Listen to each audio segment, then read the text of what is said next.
time to do our talent team predictions before the games, but I noticed that we still have that document, right? We still have our spreadsheet. People were really keen on Rogue. They thought Aces is back, and I think everyone except for me was saying Rogue. I think you maybe put Vitality as well. I think I put Vitality. There you go. I really think Vitality is super favored here. And guess what? We're on a Clubhouse, which is where Vitality managed to draw against BDS. The first blood that BDS drew throughout the entire of Stage 2. It was at the hands of Vitality. They've come in. They're looking much better with these roster changes. And I'm keen as to see if they can carve up Rogue, who are yet to find a single point in Stage 2.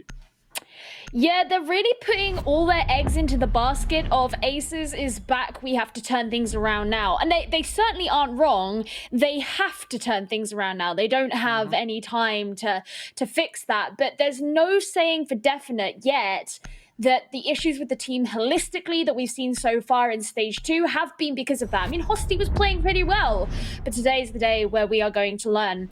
Obviously, the operator bans are in full force, and so far with Maverick, Monty, Malusi, and maybe Mirror to make the 4 M's. I don't know. Please. Let's find out. It's gonna be you had to ruin it, Vitality. Come on, mate. You had one job. M. That was the theme of tonight. Didn't you guys get the reference?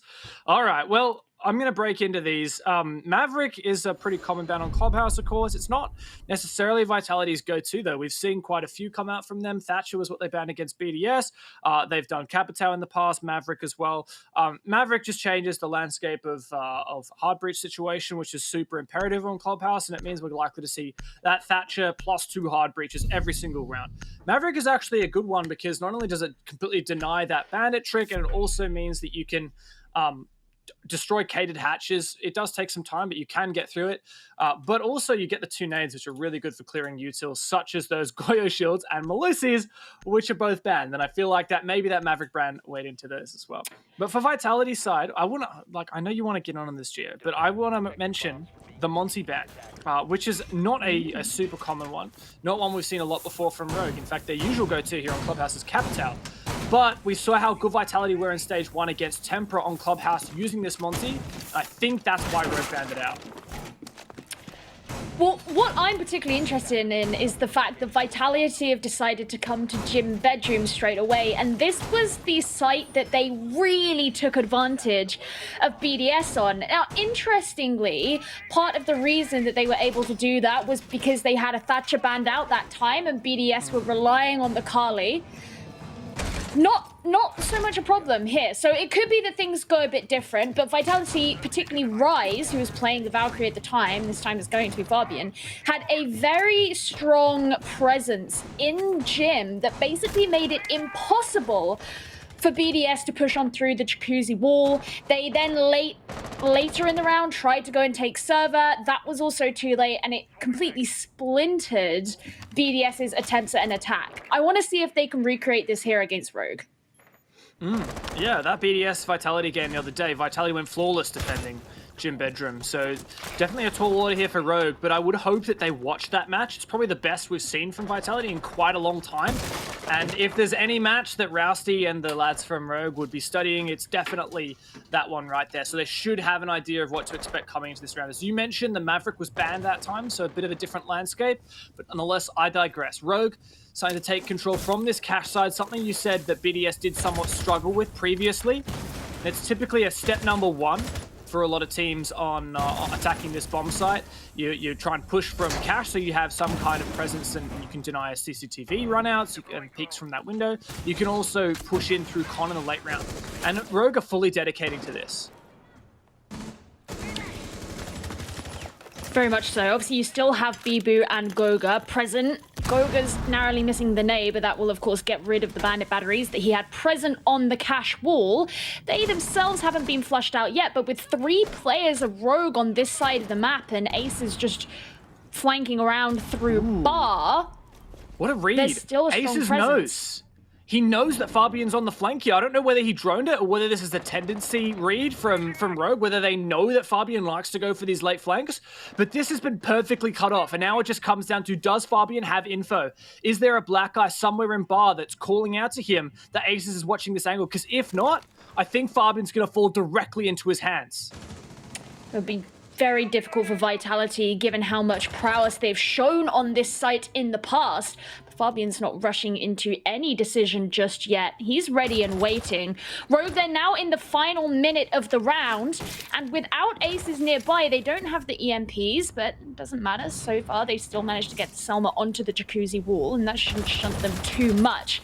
Ace is still holding onto the angle, and here comes Fabian. He's gonna catch him out. There's the opening kill, and now he can move on. Goga turns things around onto Leon as Rogue still make their way in, and Vitality still holding on to logistics.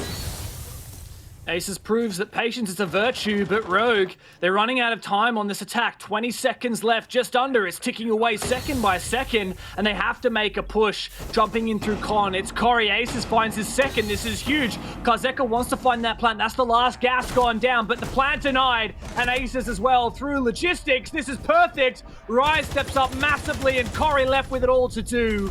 There's just about nothing he can grab onto, and Vitality, they take round number 1. So much time was spent by Rogue over on the other side of the map, and even then, while they were able to get rid of Fabian, that was the only thing that they achieved for the most part in a really long time. You still had players in logistics, players surrounding the sites. Bibu and Goga were still alive. I mean, Goga responded to that kill pretty swiftly. So by the time that you should be moving in, looking to make a plant, things like that, you still have nearly an entire team of Vitality waiting for you. The two huge players that round for the defense of Vitality was definitely Hungry and Rise at the end of it. Hungry playing the smoke, and I noted that he'd used all 3 of his gases reasonably early, and they weren't there for the plant denial, but Rise was. I think he just swung out inside Master to deny that plant going down in Gym. And it was those 2 anchors that really held down the fort, especially since Rogue found the 2 opening picks thanks to Aces. So good stuff from Vitality here. And as I mentioned, funnily enough, for Rogue, patience is a virtue. But with Aces watching Fabian's rotate for, I think it was about 40 seconds, it actually meant that Rogue really ran out of time for that execute and ended up getting the better of them. So we'll see if that proves to be a persistent issue for Rogue. Of course, they're coming into this after that roster change, or I guess unintended roster change. They've been playing with Hosty thanks to Aces' temporary brand. He's back in, but they'll be a little bit under practice with him.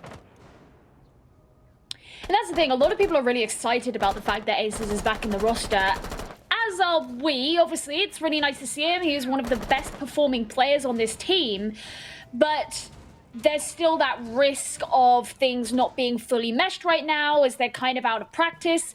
Leon Gids is making his way in towards Bar as he was following Karzeka's drone, and that gives him the opportunity to just open up the floor above the bottom of main stairs. See what the players from Rogue. It's a downstairs defense for Vitality. Full anchor strategy. Actually, wait, was there a player upstairs? Indeed. Thank you, medics. Hungry. Solo roaming. Surely Rogue sees this. At the moment, they're not just fully droning out the whole map before they enter. They take control of the ground floor, and I think that they have completely missed the fact that Hungry is solo roaming upstairs, and that could be detrimental. They were so ready for Fabian last time, and it seems that it's almost the entire opposite this time as the hatch in Bar begins to get open. They don't know that the black eye is right there, so Hungry has full information as to the location of these players. Karzeka and Leon running around in Bar, and they may just face the MPX in their face as he moves down the main stairs. Good time management on the bomb site here for Rogue, breaching open the various hatches. Leon getting to work on the floor, but there is this X factor, that wild cut. Oh, Leon spotted him. Medics, you're a genius for catching that. And now Hungry, the jig is up and he rotates back, but I don't think they're going to chase him. Surely they can just get something to watch this flank and still pressure the side. Bibu is the first victim. Once again, Aces start strong. He is traded back. And this is a very early execute, but I don't actually think it is the execute as of yet for Rogue. Pre-place C4, I say pre-place, he puts it down on the floor so that he can look in and try and catch out any of those attackers who may move on through, but it's going to be Goga getting the next kill for the side of Vitality as they now find themselves in a 3 versus 3. Rise is very low HP, but Hungry does find the prey he's looking for, and that means the diffuser has now been dropped. This is a very difficult situation for Rogue, who just continued to be gunned down. Only Corey remains. He catches one. That's Rise. Now he just has to look for Goga and Hungry, as he's so far from the diffuser at this point. 30 seconds still remain, and there's time that he sees one of his potential victims. He's just got to try and take the swing, but Goga's ready with the knife. Vitality take round number 2. That was a 1v1 on site, so I thought maybe, especially because you notice Maestro ran out of bullets with both of his weapons. The Aldo, you're never going to reload that. The Bailiff, same deal. I thought that was actually winnable for Corey. Yeah, he didn't have the fuser, but it's a 1v1 on site, and he had time to salvage that if he got that kill. But yeah, I mean, Goga's just going to give him a nice old slap in the face. What a round. I will say, I hadn't expected that you'd be able to have a player like Hungry do as he did, roam solo upstairs. Like, there was literally no support, no other player there. He had a camera in bar which he could flick onto for info to execute his flank. That was great, but he didn't have any mute jammers, no denial whatsoever. And Rogue focused on clearing the ground floor, the first floor, rather than going full top down. What you would typically do is try and get your hard breaches into the ground floor so they can start getting to work on breaching things open while some of your other players are still trying to clear up top. You try and do everything at once, because if you just go methodically, all right, clear top, clear middle, and then start executing, you're going to run out of time. And I think Rogue kind of missed that little step there, which was double checking the top floor. Thankfully, Karzeka flicked onto his drone at the perfect time. Otherwise, I think that Hungry would have had an even bigger impact, but the fact that he was able to open up the floor with his C4 and take the kill onto Karzeka, who was in bar dropping the moto hatch, and that was diffuser, that made that roam super impactful. It's one of those instances where Hungry being caught out made you worried, because you thought, oh man, now, as you said, the jig is up. What can you do at this point? But it forced him into a different position that meant that the way he could use the C4 to open up the floor, he had the perfect angle down to bring the diffuser to the ground for the side of Rogue. Well, now Vitality have moved over to their third bomb site, and that's going to be CCTV for them. Rogue, who is so desperately looking for a win, can't let this one slip through their fingers, because, as a lot of people like to note, if you make a full cycle where you can successfully defend all 3 sites you're going to, it doesn't look good for the attackers. To reinforce that for Rogue, they were first place in Europe in Stage 1. 19 points. They haven't found a single point in Stage 2. And as such have dropped overall in the 2020 standings to 7th, which is just crazy. But a good attack so far. They've had good attacks. Both of these ones they've lost have been good. Just narrow margins. Vitality have looked like the better team, but there's still a chance here. A very good one here. As Rogue have made these close. Semi-successful trick here. I'm not sure. I think it was the Electroclaws that would have gotten that one and prevented the subsequent explosions from the Selmas, but Karzeka will finish that off with a second one in the bag, and 1 minute 35 is Bandit. There you go. Medic says it was Bandit who managed to trick that one. That's pretty good overall from Rogue. To remember, of course, Fabian is still over on the garage rafters with Hungry just below him, and it looks like Corey's getting prepared to deal with this as he just edges his drone around the corner, trying to find where those players may be. Hungry's moved very slightly out of the picture, but they know someone is upstairs. There we go. Fabian has shown himself, and Hungry as well, actually. So Corey's got to pick a victim.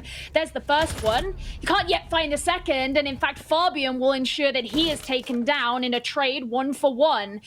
Rogue do have the opportunity to take control of Garage now, as Aces is the next one to fall, and it's a 2 versus 3 in Vitality's favor. Rise gets aggressive into construction, but Karzeka was ready and waiting as he prepares to maybe open up the construction wall. It's currently electrified, and that can't be dealt with without the Thatcher. Oof, wow. Shots through the floor.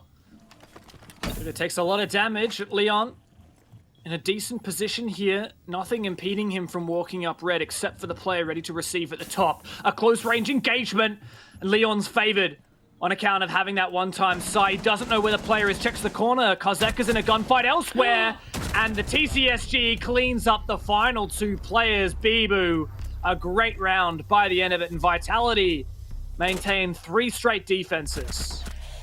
It's just like I said, this is really concerning now for Rogue, because Vitality can begin the cycle again. They can just go straight back to the beginning, which is what they will do on Gym Bedroom. And sure, Rogue can figure out where their problems were before, but Vitality just look really strong. It's funny, isn't it? I'm having a look at my beautiful spreadsheet, and the first 3 rounds that we've seen thus far, Rogue have found the opening kill every single time, and Vitality has won the round every single time. Vitality is so good at clawing back these leads. Great trades. In that round in particular, Corey took advantage of players exposed in Garage. He found 2 kills. Admittedly, the second one was a direct trade. Him and Fabian finished each other off simultaneously. But from that point, Vitality kept biting back, getting that man advantage back onto their side. By the end of it, Karzeka and Corey with a final 2 left. I'm sorry, Leon. Karzeka and Leon with a final 2 left, unable to close it out. Well, I digress. We return to Gym and Bedroom. Vitality, once again, this is a strong bomb site for them. Undefeated in their previous playday against BDS, no less, and they've actually changed something more. Fabian himself switched off the Valkyrie and onto this Mira. If I have a gaze over at the previous playday, Mira was unbanned, but also unutilized by Vitality on their entire defensive half. I actually remember Mira being utilized by Vitality back in stage 1. I couldn't tell you off the top of my head against who it was, but I do remember it was pretty early on, and the way that they placed the Mira windows, very similarly here, how you have one on the logistics construction wall, and then very classically on the bathroom wall as well. And I believe it was Fabian at the time who was also playing it. So it's something that Vitality like to do, but it's obviously different from what we've seen them do on their gym defense recently that has worked out so well for them. If we recall Rogue's previous attack, it pushed in through Cash. Fabian once again roaming. I like this. He's playing the Mira, but he's doing the same job as he did on the Valkyrie. It makes no difference to him that he's a 1-speed. He can take up the same position, chuck down those Mira windows in the prep phase, and then he's basically just Valkyrie. He's still got the C4. A bit slower, but that's okay. Rogue focusing up on this Jacuzzi side. Leon with the Tesla holoscope, as we call it. And that'll enable the... Sorry, what was that? I was just gonna say, Jess calls it the Cybertruck. Cybertruck, I like that. And Ace is just watching this window. This is a pivotal position. This balcony is super powerful, but that window is the only exposed position. That's one of the reasons why a lot of teams will take control, open up that kennel's wall, but Aces instead is just taking the angle. A difficult fight to take, though. Bibu could win the shot if he feels it. You notice actually Corey's not far away as he's just rappelling up onto Garrett, so I wonder if he's going to stay in that general area of the map. But it's actually going to be Rise who is the first one to fall. Wow, this is great. 2 of the most impactful players for Vitality already down. Rise was the one to deny the plant and find a 2k previous defense at this bomb site. Bibu wants to bite something off. He takes a crack at Aces and lands the shot. 3 versus 4 now for Vitality, still not unwinnable. Hungry's the lone player on site. Fabian's roam nets him 1. 3v3 numbers are quality now. Great breaches onto the site from Rogue. This might be their chance, but Karzeka, he wants to try and find this plant. Great cover from Rips now. Fabian goes down. Vitality can't deny this plant. Rips knows he can continue forward, but actually, as I say, that Hungry takes him. Vitality do find themselves in a post-plant situation right now, but with Karzeka bleeding out, it's just Corey they really have to deal with, and obviously there's 2 remaining defenders. They can just have one of them watching out for the angle while the other gets prepared with the disable. That's what's happening, and it looks like Hungry's gonna do it. Vitality take a 4th round, and Rogue still scraping for something. I feel like the pattern just continues and continues. Rogue establish themselves an early advantage. They find the opening kill. They have great ground, a great attack overall. And Vitality always bites back in the mid to late rounds. In particular, there are 2 versus 3. I didn't think that was possible, but for Vitality, they didn't have the plant denial. Despite having a lot of good 1v1s, Fabian on the roam, taking out Leon, trying to rotate through bar and late flank the main stairs, but Vitality didn't have that plant denial that they were looking for, and it came down to a post plant, but they managed to polish off Karzeka as he was running back from the plant. And that injure really made it possible. I also want to note how smart it was from those two final Vitality players to cover in that post plant. I believe it was, Goga and Hungry? Or Hungry and Bibu, I think.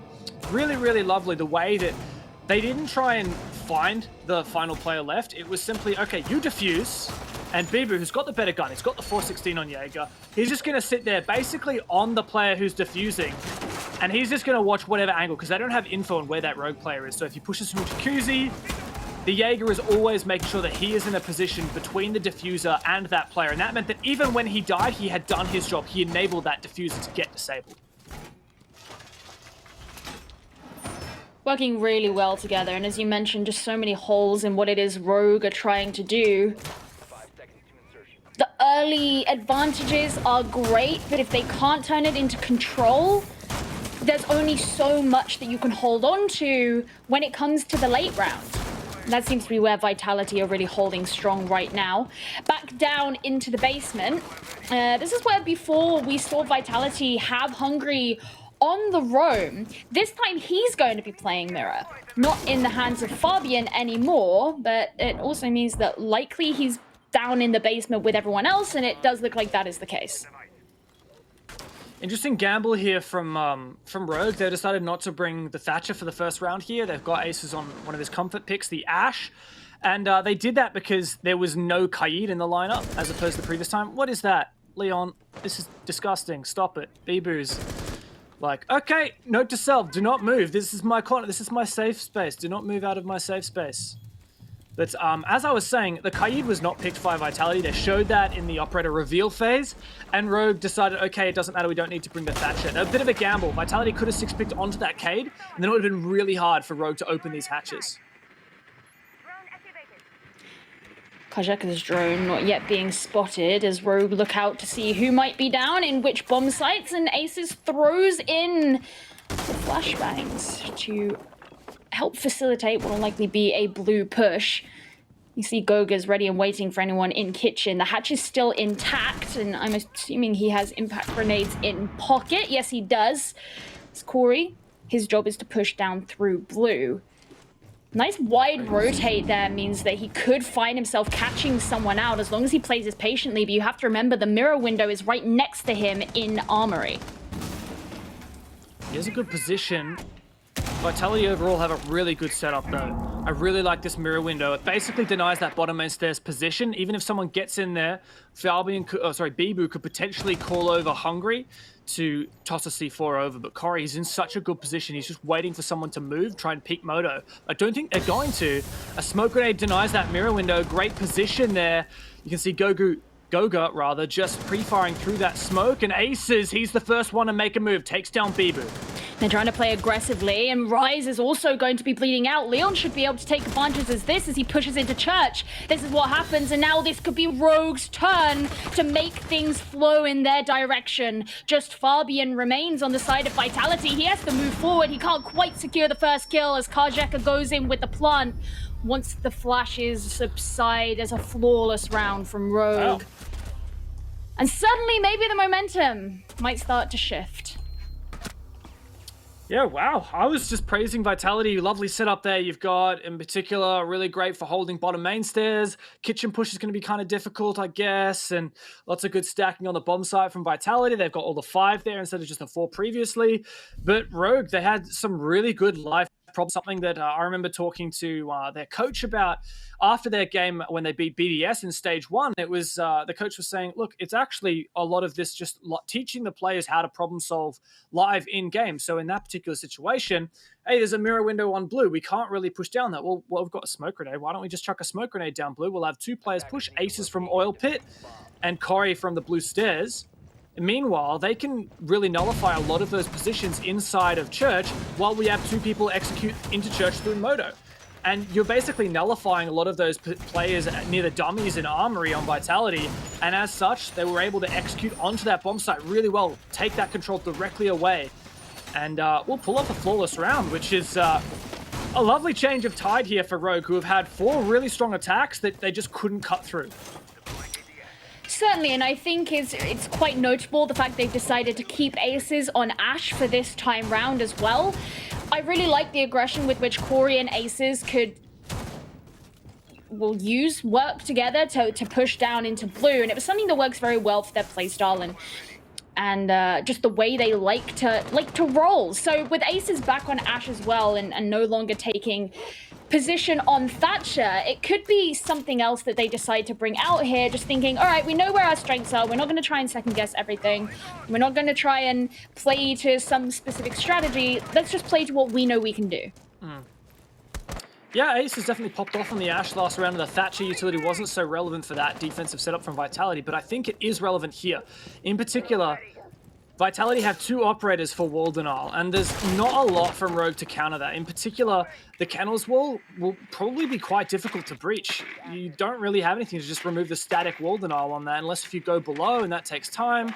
And I feel, yeah, there you go. There's even a mute jammer. There's 3 wall denial operators. I think it's going to be really hard here for Rogue to breach either.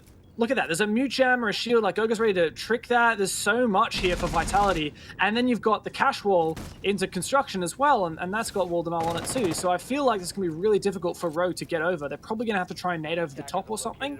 And that's a really finicky kind of util.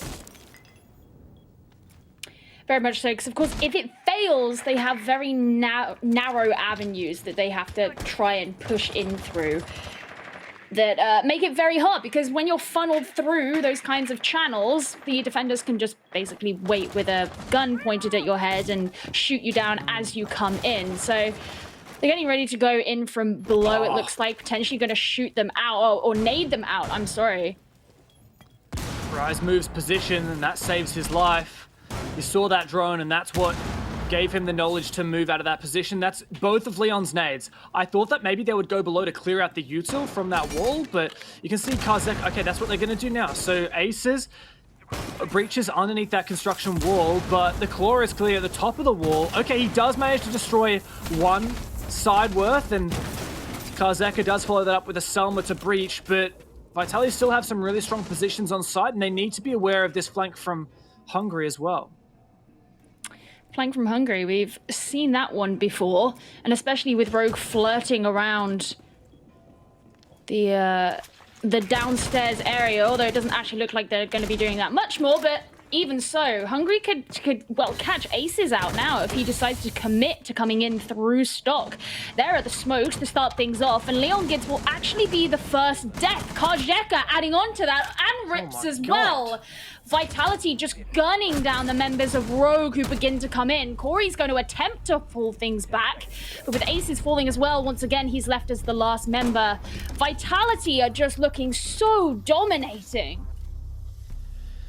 Wow, that was a great way to close that out. In fact, that was the very first round that Vitality found the opening pick, and wow, it was a slew of opening picks. It really, if we look at it, they completely retook construction out of Rogue's control, where Rogue primarily their focus was to execute into cash from Con. They tried to clear out any players who were inside cash, particularly it was the Valkyrie player of Rise. They just opened up a wall breach onto site. And then it was like, okay, well, we're going to have 2 players try and go downstairs and flank up maybe garage or red stairs while our main pushes through Con. And that's a great strategy, but Vitality just bit their heads right off and retook Con. Really aggressive play, completely took that away from them. And that locked it out. 5-1 half on Vitality's defense. This is much better than the 3-3 that they managed to get against BDS. And honestly, I think it positions them incredibly strongly here, Gio, to take this map outright. Looks like it. They only need 2 more rounds. And even though I was lauding the fact that they had a really strong defense against BDS earlier in the week, that by no means mean that they've had a weak attack so far. So Rogue, who are deciding to go for a slightly different approach to what Vitality did when they came down to this site, opted to bring Legion and Alibi, both of whom are carrying impact nades. So not only can that help prevent hatches being open, most notably the kitchen hatch, but also you have more protection on the church wall as well. Yeah, it's a very much different interpretation we're seeing here from Rogue. Vitality very much did a turtle or an anchor style defense, and yes, they did have that spice of hungry roaming on the Valkyrie in that first attempt, but aside from that, it's very much turtle defense, whereas Rogue here are going for something more akin to an SSG roam. Basically just they're roaming the entire map. They're trying to play all kinds of information denial with rips. They've got the Legion, which is a bit of info gathering, and Leon can also jump up hatches to reflank late in the round, and he becomes a very difficult roamer to isolate. But Rogue, at the moment, I think they've mostly retreated. In fact, is that complete retreat to the basement floor? Leon's still upstairs on the ground floor, but he could drop down to the moto hatch really easily. This is a pretty early retreat from Rogue, 50 seconds in. Oh, one of the really concerning things, though, is both Corey and Aces have taken so much damage this early on. So despite the fact that they've retreated and they're now with their fellow teammates, they have to deal with the fact that once Vitality all come to a head with them, when they reach the site, they're going to be significantly weakened at that point. We can see that while we have the outlines and we have the top-down view, and we know that Rogue have completely gone back to site, aside from Leon here, Vitality has no idea. They're spending, well, a further 40 seconds since everyone from Rogue, aside from Leon, went downstairs, still droning it out. And look at that, almost a missed drone. Leon takes it out and he drops down. Look at that, hungry, fully out of drones, only 4 left for Vitality. And they're not even ready for the execute. Yes, they don't need to breach Moto Hatch. That's great, that makes things a bit easier. But there is still so much work to do. Rogue should have this. You've still got Hungry outside. There's the Prisma right inside of storage as well. Looks like that's been dealt with. They know, of course, that there is still the chance of the late flank. I don't think it's going to happen at this point, but you're incredibly right. The fact there's still so much presence from Vitality upstairs. You can see a lot of the floor that Rise is now working on. He's only just starting on that now as Goga drops down to this ground floor for the first time. So what is the execute, Vitality? You got 40 seconds to make it happen, and this is honestly the first round that Vitality have looked to be struggling. They don't have a really solid execute set up. Fabian may try to breach the church wall. That would be huge. Great, another second Black Eye taken out, and he's just going to chuck all of these Selmas onto the church wall. It'll have to be a massacre in the final seconds for Vitality.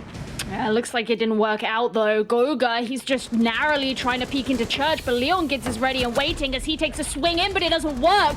Vitality are just gonna gun Rogue down when they look like they were being so slow. Goga didn't even need to finish the plan. Vitality, flawless on the attack. That was gobsmacking. I don't even know what to say to that. I'd set up every expectation for that round to swing the way of Rogue. They had wasted so much of Vitality's time, but when push came to shove, Vitality won every single fight. A perfect execute with 14 seconds left to go in the round when Hungry found that opening kill. That was ridiculous. That was insane. And Vitality are on match point. A 7-1 if they are to win this next round. Rogue, who were obviously hoping that this second half of the stage was going to be their turning point, unless they pull out a miracle right now. It absolutely does not look like that is what it is going to be. Coming up to CCTV, they're going to have to pull something out of every orifice to turn this in their favor. I'm still trying to get over that round. Rush Moto, 2 players just push Moto. They both win their fights, just flood the site. You've basically exposed everyone in church. You've got someone bottom main stairs. The church wall is ashes thanks to the ace. And I think you had 1 or 2 players drop the blue hatch at the end there. It was a 5v5, 15 seconds left. I mean, I know people talk about the 20-second meta, but that was just something else, man. And yeah, as you said, Vitality on match point. They're positioned so well here. Rogue, despite a great defense that round, aside from the final 15 seconds, they abandon any notion of retrying church and go straight to cash. Vitality, they've got everything in their favor. They've got 5 rounds buffer, but I don't think they want to use it. All season, Vitality have let their lead slip 2 games. They've been on match point and let it subside to a draw. Admittedly, not from a lead this significant, but they can't even let the idea of a draw be on the cards now. They've got to close it out ASAP. I mean, one of the big stories for Vitality was that they were struggling last time. Oh, first Selma going to be denied as Corey was ready with the impact. But one of the big stories for Vitality was the fact that they needed that first stage to really mesh because they were a new team. They made these huge changes, new leadership with Fabian. The question was, can they turn that around in stage 2? And honestly, as stage 2 has gone on, they have only looked stronger and stronger as they very quickly get the server wall open as well. The flip side of that is Rogue. Well, they're going back to their proper roster, their core roster. Aces, his temporary ban has elapsed and he's back. And he's not back, he's gone. Good night, see you later. Yeah, bye. All right, so that's another way to start it for Vitality. That's the third round this entire game where they found the opening pick. And they've won every time they have. So this spells doom for Rogue. So much still on the table for them to try and reclaim, but coming back from a 1-6, such a difficult position. They still got a Roma. What's the garage situation like? Must be clear. Hungry must know Rafters is clear. Otherwise, he wouldn't be peeking this aggressively. Thank you, medics. The player who died was indeed in Rafters, and they know that they've got that for free. Well, I was going to say, they already sent 2 drones up there. I think it was Bibu had sent one up. So they knew that anyway, but not in any form of a rush. And it's also interesting because Rogue have committed quite a bit of utility towards construction door. They have 2 ADSs in there, which means there was just one here present in the garage rafters, but there isn't going to be any present closer to the site, especially as Vitality look like that. Oh, Corey got caught out. No. He got seen. He's absolutely rattled. 30 seconds. Goga's going to thermite onto site. Vitality have everything they need in a 5v3. This looks like it might be the closer. They're starting to move on in. The kills come in as they just get prepared to put down the diffuser, but it's not even needed. I can't even finish my sentence before Vitality win the round. A 7-1, absolutely disgusting scoreline against the team who so desperately needed a win. No need to put down the diffuser, Gio. That's because Vitality just put down Rogue. 2 attacks in a row after a 5-1 defense closes a stellar performance from this mixed nationality team who are clearly proving that they are one of the best teams to be feared in Europe. Despite taking some time to get used to the new roster, it looks like this new